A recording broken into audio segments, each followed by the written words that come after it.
변호사님, 연체가 시작된 분들이 제일 무서워하는 게 언제 통장 묶이냐 이거잖아요. 이걸 왜 가장 힘들어하나요? 제가 채무자님들을 상담을 해보면 연체 자체보다는 독촉 추심을 더 걱정하고 이걸 더 힘들어 하시는 거죠. 이쪽이 스트레스가 더 크단 말이죠. 돈을 못 갚으니까 계속 전화 오고 문자 오고 우편물 날아오고 또 사람들이 찾아오는 겁니다. 그 과정에서 가족들이나 직장에 알려질 수도 있고 이런 이유 때문에 채무 자체보다는 독촉 추심, 가압류 여기에 대한 스트레스를 훨씬 크게 받는 거죠. 그럼 독촉 추심은 보통 어떤 순서로 진행되나요? 자, 봅시다. 일단 연체가 되면 카드사나 캐피탈 전산망에서 연체됐다, 돈 갚으시라 문자가 먼저 날아와요. 그리고 추심 직원이 전화를 하게 되죠. 돈 갚으세요. 어떻게 갚으실 건데요? 언제 갚으실 건데요? 계속 전화를 해서 사람을 갈구게 됩니다. 돈을 빨리 받아야 되거든요. 그리고 그 다음에는 우편물 폭탄이 쏟아지는 거죠. 돈 갚으라는 내용 증명, 그리고 여러분 자주 받아보시는 그 법조치 예고 통지서, 당신이 돈을 갚지 않으면 당신 계좌를 압류하고 월급을 압류하고 집도 경매 넘기고 집에 있는 유체동산에 빨간 딱지도 붙이겠다, 이런 경고성 우편물을 많이 보내게 되죠. 그리고 전화를 받지 않으면 추심 직원이 찾아오기도 합니다. 방문 추심 자체가 불법은 아니거든요. 내가 전화를 받지 않으면 방문 추심은 가능하고, 다만 야간에 방문 추심을 한다거나 지나치게 방문 추심을 한다는 등 이런 특별한 사정이 있을 때만 불법이 되고 나머지는 방문 추심도 가능합니다. 그런데도 돈을 안 갚으면 지급 명령이나 가압류나 이런 법적 조치에 돌입하게 되는 거죠. 사람들은 다 압류가 걱정된다고 하는데 압류가 정확히 뭐예요? 개념을 좀 구분을 하셔야 하는데요. 시간 순서대로 보시면 일단 가압류를 해놓고 그 다음에 소송해서 승소를 하고 그 다음에 본압류를 들어가서 추심으로 재산을 빼앗아 오는 것입니다. 가압류라는 것은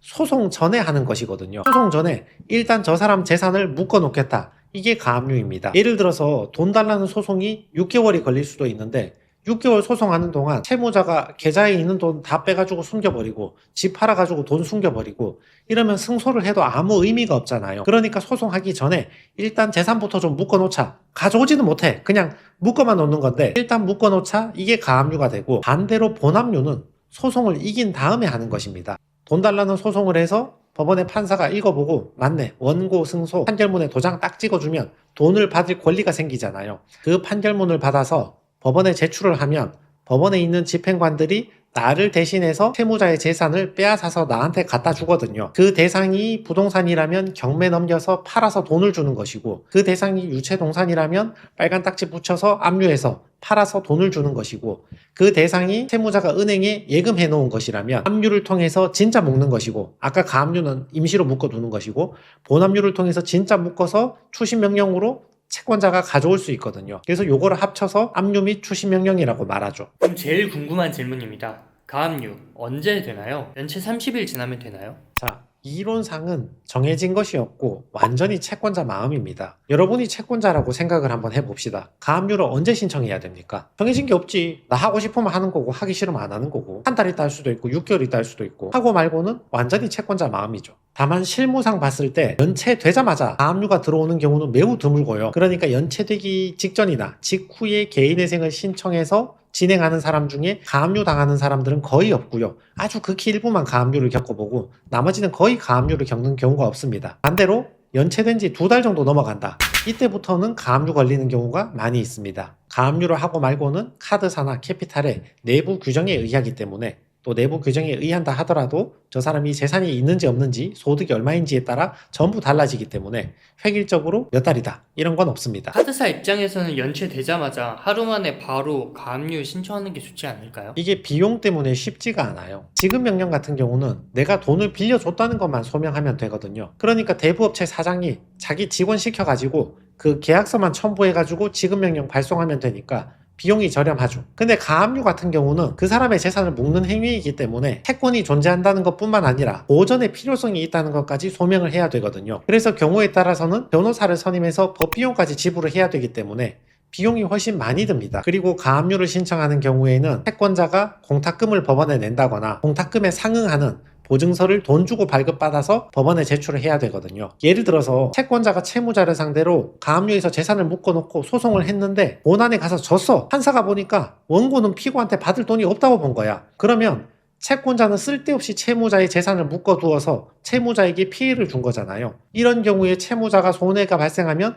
그 손해를 배상을 해줘야 되기 때문에 공탁금 같은 걸 맡기게 하거든요. 그리고 채권자 입장에서는 대출해 줄 때 재산이나 소득에 대해서 어느 정도 서류를 받아보기 때문에 이거 가압류 해봤자 할 만한 대상도 없고 가져올 만한 재산도 없다. 이렇게 판단하는 경우도 있는 거죠. 그러니까 실익이나 비용 같은 거 고려했을 때 채권자가 연체되자마자 가압류를 한다는 것은 쉬운 일이 아닙니다. 그럼 가압류 신청이 들어왔을 때 모든 계좌가 다 묶이나요? 채권자가 가압류 신청할 때 채무자가 어느 은행에 대해서 가지고 있는 것을 가압류를 할지 기재를 해야 되잖아요. 그걸 제3채무자라고 하는데 그 제3채무자의 은행 이름을 기재해야 되는데 5개에서 아무리 많아도 10개까지밖에 못해요. 다시 말해서 채권자가 가압류를 하면서 채무자가 전국 100개 은행 중에 어디에 계좌가 있는지 모르겠는데 100개 은행 다 적을 테니까 아무튼 계좌가 있으면 무조건 가압류 해달라. 이런 식으로는 신청을 못 하거든요. 이걸 보고 모색적 가압류라고 하는데 가압류의 기능은 채무자의 재산을 묶어두는 거, 보전을 하는 것이 가압류의 기능이지 채무자의 재산이 어디 있는지 찾아주는 게 가압류의 기능이 아니에요. 그러니까 채권자가 가압류 신청한다고 무조건 다 가압류가 되는 게 아니고 채권자가 기재한